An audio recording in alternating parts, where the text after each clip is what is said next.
Aksi bakar ban bekas mewarnai aksi demo sejumlah mahasiswa dan warga yang kesal lantaran pihak PT PLN melakukan pemadaman listrik berkali-kali, di mana dalam sehari pihak PLN melakukan pemadaman 2 hingga 3 kali pemadaman.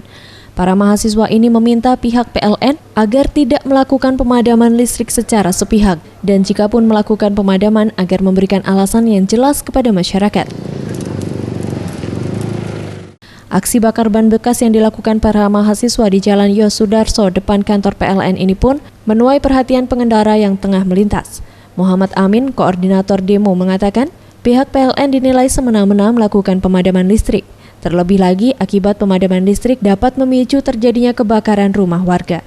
Untuk itu mereka meminta agar PLN segera bertindak secara profesional. Jangan sampai hanya menuntut hak namun kewajiban melayani masyarakat tidak maksimal. Terjadi mati lampu seperti ini, masyarakat menghidup lilin. Nah, kalau rumah masyarakat terbakar, apakah PLN akan bertanggung jawab? Nah, terus yang kedua, memang dengan mati hidup kan otomatis dengan bebannya bertambah, ya kan?